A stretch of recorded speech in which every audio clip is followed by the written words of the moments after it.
lagu aman lah. Oh, macam tu. Okey, yang ni saya tak makan. Siapa nak ambil? Nah. Haji. Ustaz sebut kat orang. Tak nampak tadi. Doa balik. Orang bukan doa. Amin. Nampak daging tu. Cedok daging. Cedok daging. Review seorang-seorang. Ini buat apa ni? Tambah kali kedua sedap. Tambah kuah kali kedua. Sebab apa? Sedap. Sebab sedap. Alhamdulillah. Sila. Terima kasih Muhammad Razaki. Terima kasih Nenek. Ni, sekejap sana.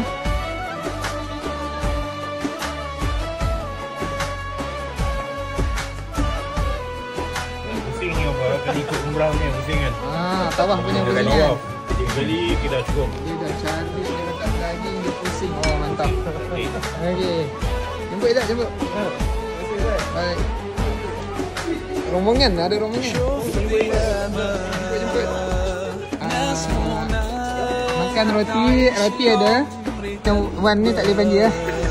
Tak boleh banjir. Tak ada roti. Ambil. Cari. Tak nak cari pun boleh. Tadi apa tak dengar? Alhamdulillah ya Allah, sedap makan sunnah pagi ni. Alhamdulillah sedap makan nasi pagi. Sari. Sari. Tak nak sikit kan? Alhamdulillah. Ini orang sini ni. Masuk.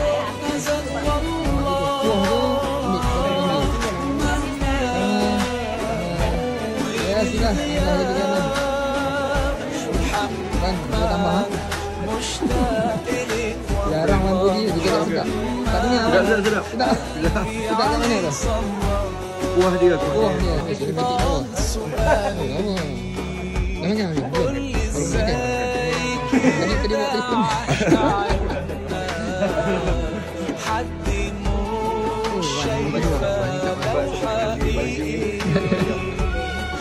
Langkah kanan. Ya. Ini pun langkah kanan. Dah ke belum? Sudah.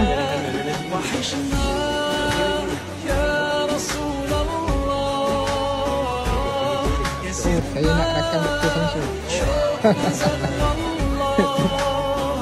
Kita ambil kari makan dengan apa? Roti lah.